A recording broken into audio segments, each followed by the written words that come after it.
मंजलिस के मुखालिफिन के पास दिखाने को कुछ नहीं है।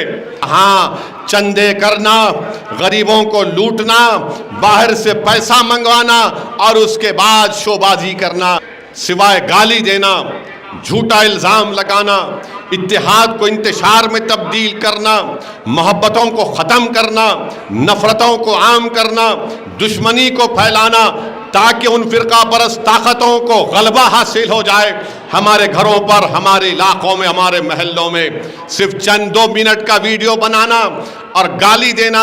अरे तुम और तुम्हारे बाप ने क्या किया बताओ? तुम जिसकी आज चापलूसी करते हो बताओ तुमने क्या किया?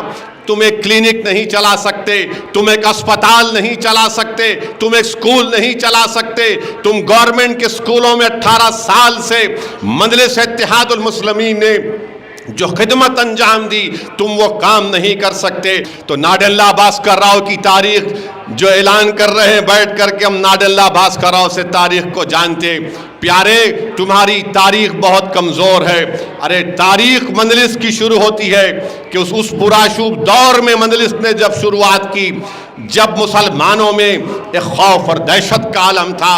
मजलिस और मरहूम फ़ख्र मिल्लत अब्दुल वाहिद ओवैसी ने जेल की सोबतों को बर्दाश्त किया, बैंक के अकाउंट सीज हो गए।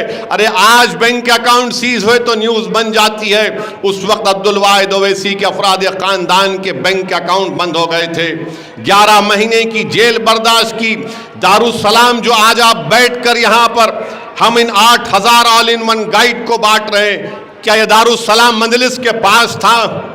नहीं था मजलिस के पास। ये मुनाफिकीन जो बीजेपी के इशारों पर कठपुतली की तरह नाच रही है, छोटी बीजेपी के दरबार के तबलची हैं। अरे बताओ, दारुस्सलाम का मुकदमा अब्दुल वाहिद ओवैसी ने 11 साल इस मुकदमे को लड़ा। किसके लिए लड़ा? अपनी ज़ात के लिए लड़ा, अपनी ख़ानदान के लिए लड़ा? नहीं, मजलिस ने मुकदमा जीता।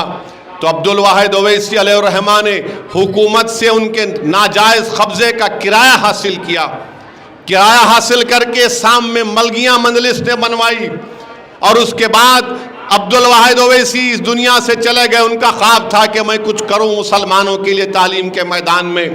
वेंगल राव चीफ मिनिस्टर थे, सालार ने परमिशन लिया और यहाँ पर इस वसी ग्राउंड में एक ITI सालार ने शुरू किया था।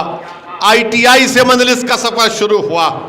मजलिस का सफ़र सिर्फ नाडेल्ला भास्कर राव से नहीं शुरू हुआ प्यारे।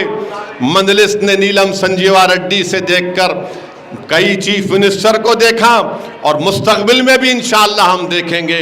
ये मजलिस का काम है। लोग बोलते हैं मजलिस के लोग तकरीर करते हैं। अरे तकरीर करना भी बच्चों का खेल नहीं है, तकरीर करना भी एक फ़न है, एक नेमत है अल्लाह की तरफ से। हाँ, झूठ बोलना वो तुम्हारी फितरतों में है, तुम झूठी बोलोगे, तुम नफ़रत को आम करोगे। अरे तुम अपना ज़मीर किसी के पास गिरवी रखे हो। ये मजलिस जो इतने बड़े बड़े बिल्डिंग आज आप देख रहे हैं, मैं इन तुलबा और तालिबात को बता रहा हूँ, देखो ये जो बिल्डिंगें हैं तुम इसके मालिक हो। वो इस हॉस्पिटल, असरा हॉस्पिटल की बिल्डिंग तुम उसके मालिक हो।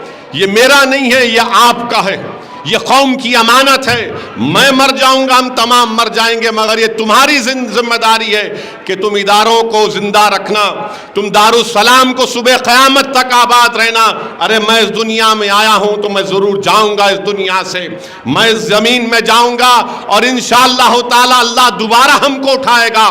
जब क़यामत का ऐलान होगा तो हम तमाम अपनी कब्रों से उठेंगे और हर कोई अपने अपने अमाल का जवाब देगा।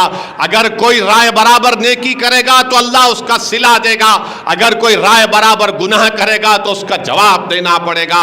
ये मेरा ईमान है, ये मेरा मानना है। मगर ये इमारतें, ये दारुस्सलाम, ये तमाम चीज़ें कब आबाद रहेंगी?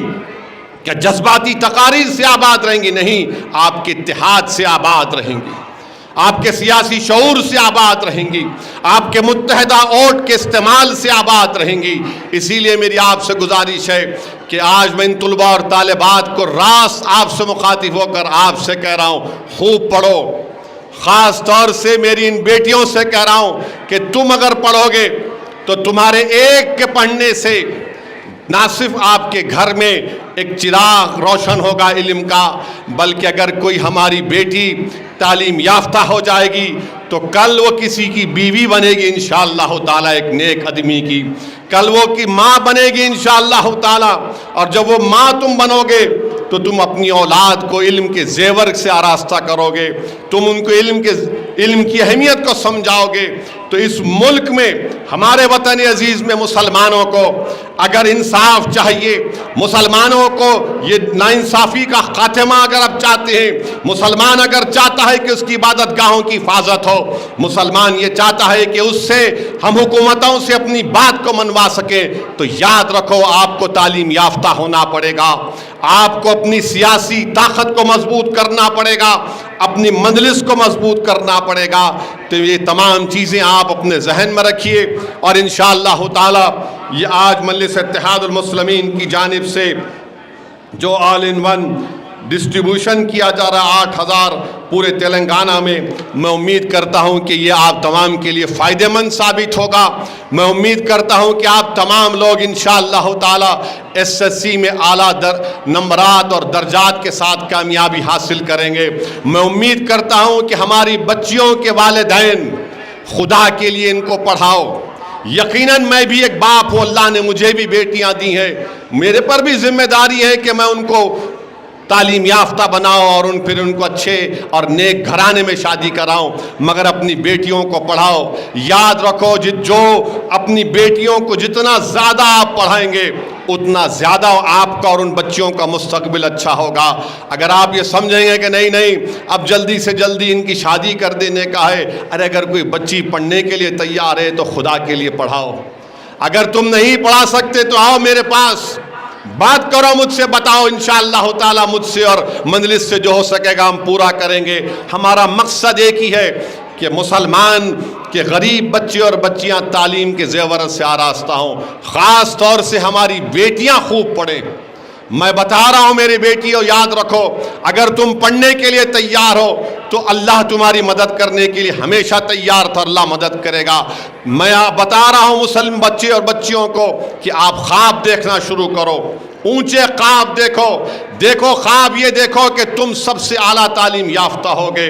जब तुम तालीम याफ्ता होगे तो दीन तुमको समझ में आएगा, जब दीन समझ में आएगा तो तुम दीन पर अमल कर सकोगे, अच्छे और बुरे की तमीज़ पैदा होगी। अरे दीन इस्लाम में तौहीद को समझना बहुत ज़रूरी है। क्या जाहिल तौहीद को समझ पाएगा? नहीं समझेगा। पढ़े लिखे लोग ही तौहीद के पैगाम को समझेंगे। कुरान का मैसेज क्या है उसको कौन समझेगा? तालीम याफ्ता समझेगा। रसूलुल्लाह सल्लल्लाहु अलैहि वसल्लम की सुन्नत को कौन समझेगा? अगर आप इल्म हासिल करेंगे, उलमाओं की महफिल में बैठेंगे, तो ये सब चीज़ें हम इन पर कामयाबी हासिल कर सकते हैं। बहरहाल मकसद एक ही है कि आप ताकतवर बने, आप कामयाब हों दीन और दुनिया में, ताकि आप हमारा मुस्तकबिल है। और जब आप मुस्तकबिल आपका होगा तो हमारी जिम्मेदारी है कि आपको इल्म के ज़ेवर से आरास्ता करें, आपको ताकतवर बनाएं।